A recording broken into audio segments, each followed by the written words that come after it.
what do we have here, Steve? We have a game that we are going to crack the seal. Crack the seal. Crack the seal. That is the name of the name of the series today. Now. I don't know what it's going to be named after. It's Crack the Seal from now on. Crack the seal. Especially when sometimes we don't crack the seal. Like sometimes we just want to show what's in the box. Yeah. So this is cracking the seal, meaning we're actually opening the boxes. So this from now on, these are called Crack the Seal. So I think this is I think this is another game I got from Retro Games Plus. The Retro Games Plus in Huntington Beach.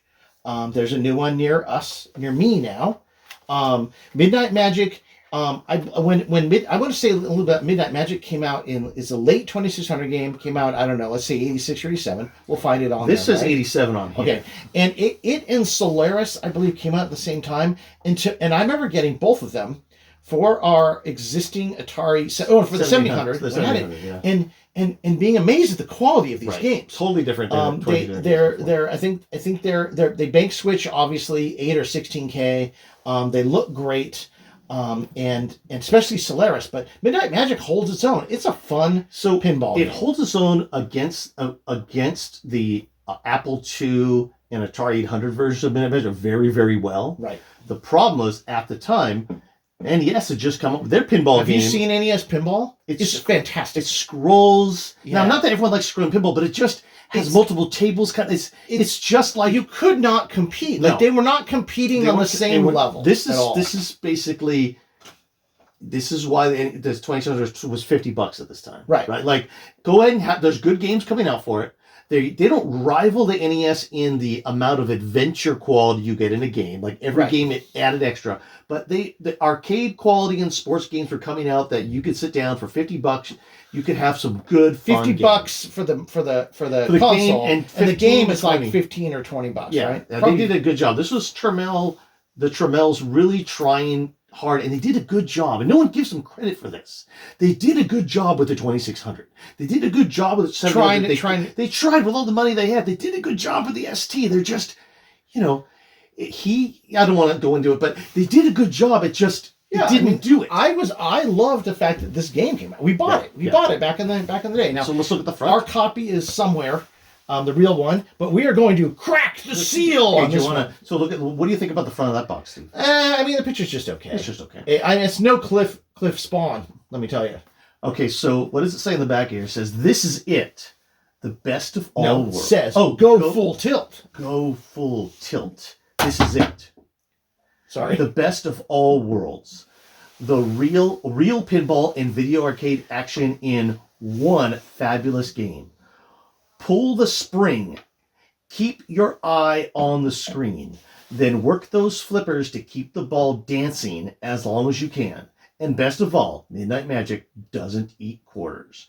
Use one controller buttons as flippers. You can use both buttons as flippers for 1 or 2 players, and 4 exciting game variations. I believe you press the button makes both flippers go, but then pressing right or left. Yeah, I was wrong. Of course, this is not a 700 game. So do you want to crack the seal in, Steve? You're going to let me use the knife? I'm going to let you use the knife. Okay, get ready. We're going to crack. I did an Intellivision crack the seal the other day and managed to ruin the box. So these boxes were made to be ruined, unfortunately, and that's one of the problems. Atari didn't, except for some of them where they have a flap in the back. This one especially doesn't. Yeah, how do you? What if I just do? Hold on. Yeah, if you just do that. Yeah, there you go. There you go. That's all you got to do. Because I'm worried about destroying the box as I try to get this. Hold this up here. Out, but we are going to listen to this. Oh yeah, here it comes. Okay, now listen. Hold on. Okay, you know what this sound is? We can't hear it. Usually, we won't do that. Oh wait, hold on a second. You can't hear anything. Can't hear anything. That's the sound of fun, but I mean, you can't. This is this. Well, you know what? Some people would consider this the actual sound of Atari fun. I don't. I consider Atari to be fun. Anyway, so the silence is Atari fun. Oh, I see. Okay, so the box is going to open. Let's go. It closes. Oh, wait, no, it has its. It's just very, very tightly sealed. Yeah. Okay. What does it look like when you open the box? So it's got the same purple cartridge. I think that's the only cartridge of this that ever came out was this one. There's Midnight Magic. And look, it's off to the side though. Usually they were in the middle. Yeah, this is their new. Oh, maybe it can get this out. Just like this. Oh wow. Yeah. No, this is actually there's actually it's not floating in here. There's actually a cartridge spot for the cartridge right here. Oh wow. Okay, so But it's a black and white cartridge. Black and white with the same sort of black and white image. Not black and white. It's purple with black and white. Same image. I don't remember ours being color though, so I think it's They may have all been like that. Yeah. I mean, I'm sure someone knows the answer to that one. Here is the warranty card. Atari Corp. What year? 90-day warranty. They printed a whole bunch of these in 1987 and just kept them around. Here is the David's Midnight Magic black and white instruction manual. What does it say inside? It says not a lot. Oh my gosh.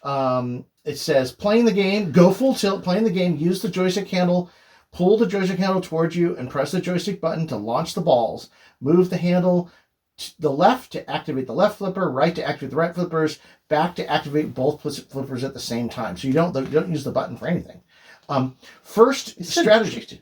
That's weird. First, shoot the target with the arrow to light the bumpers and activate the kickers in the center post. Hit all 5 drop targets to increase the score multiplier. When the score multiplier is on, go for the top rollers to get an extra ball.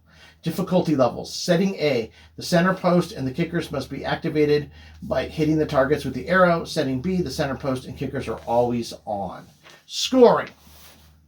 Score points by hitting the targets and bumpers. When the score multiplier is on, all scores are multiplied by the number shown. The 5 drop targets at the top screen are worth 100 points each. Hitting a target when the arrow is pointing at is worth 3,000. It also lights the bumpers, brings up the center post, and turns on the kickers. Hitting all 5 targets is worth 5,000 points and increases the score multiplier. Bumpers are worth 100 points each. When lit, they're worth 1,000 points. Rollovers on the top right are worth 500 points. When the score multiplier is on, hitting the rollovers earns you an extra ball. The 2 targets above the top flippers are worth 100 points each. The spinners were 10 points each. Each spin moves the drop target arrow and bottom rollover lights. Bottom lanes are worth 500 points when lit. When the kickers are activated in the outside lanes, they kick the ball back into play, earning you 10 points. Each bounce on the walls above the bottom flippers earns 25 points. Each time the ball rolls over the white area besides the bottom flippers, you earn 10 points. And that's it. That's all it says. Very, very comprehensive list of the score. Yeah, it's interesting though. They're basically giving kids at the time the knowledge that pinball wasn't just a random game of hitting flippers. Yeah, it's not pachinko. The one thing I remember best in this game is the score multiplier is big in this game. And I think the the playfield changes colors when you get to another score multiplier, which gives you a little sense of accomplishment. Very cool. So what wasn't in here? There's no catalog in here. No catalog. Yeah, no catalog. So we're gonna. This is a Tramiel cheapie. Yeah, this is a very Tramiel cheapie. Okay. As opposed to others from the time, this is a cheapie. So put it back in. So 26129. Okay, ready? Put it back in. There you go. Hold it up. With my magic that we just cracked the seal. Now let's go try it out. Go full tilt. Yeah, we're going to go try it out. Okay. Oops. Turn on the 7800. I mean, in real, I did this. I played this on our 7800 when we got it the first time. Does it feel a little stretched out to you? It is a little stretched out. Do you want me to fix that? Yeah. Good little sound, eh? Yep. Oh, okay. This is really colorful for a 2600 game too. I mean, I know I love this. A lot of work goes into creating this screen. Yeah, and it's really detailed. A lot of stuff going on. Look at that. The resolution is pretty amazing for the time. Yeah, definitely not an NES game, but still. No, but I mean, it's it's good resolution here. What you want to do is you want to get all 5 of those things to the top. It's a little awkward to move the thing side to side to make the flippers go. Yeah. It would have been nice. Can you press the button and make them both go? Can't. You can't. Wow. You can't. It's just side to side. I mean, both. Oh no! You press down and they both go. You press down and they both go. Got it. and it's 5 balls. None of this revisionist 3-ball crap that they do on these pinball collections and stuff now, where you only get 3 balls. Back when we were playing pinball in the arcade originally, you got 5 balls. Even Williams games, all those games gave you 5 balls. But I mean, they did start doing 3 balls and later in the 80s. But at our arcade, every pinball game gave you 5 balls. It could be that in the actual game pinball arcades that got outlawed in New York City, they only gave you 3 balls because they were gambling off of them, right? I don't think our experiences here in Southern California, all pinball games were 5 balls. Right. I'm not doing that well. It's okay. But this is an entertaining game. You can, I mean, so was the original video pinball. You know, you could get in a mode where you could really do some damage. Yeah. But that's it. Game over. Let me try it a little bit. You want to try? Just a little bit, and then it's fun. You're pulling down. Yeah, and then you press the button to make the plunger go. And you can push down to make both flippers go, which if that's easier for you. It's not. I like individual flippers, Steve. Except for that time.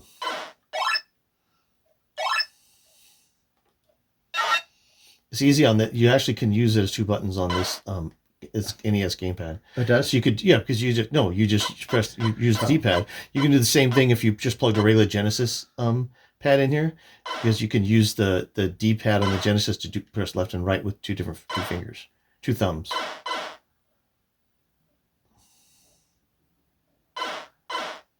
Wow, you're doing really good. Much better than I did.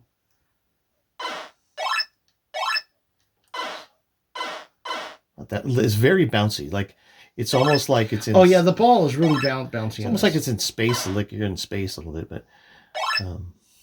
There are a lot of times, and it didn't happen when I was playing, that the ball goes out, but it bounces right back in again. Yeah. One more ball, and then we'll... Okay. And then we will have cracked the seal. Cracked the seal on a very, very good, entertaining Atari VCS game. One of the best ones to ever come out, I think.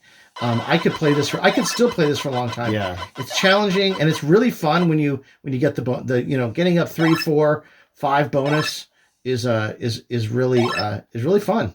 Yeah, the whole screen changes color. You get a bonus level. One more ball. Go for it.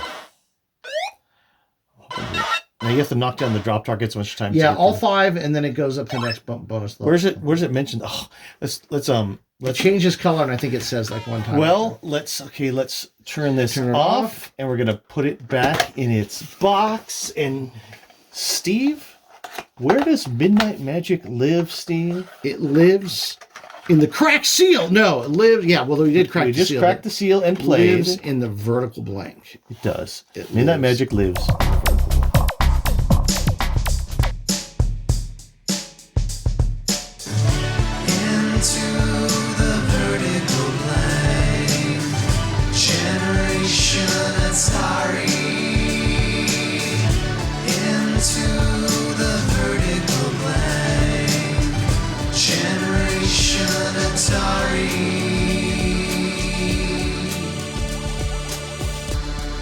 Into the vertical blank. An 8-Bit Rocket Studios production.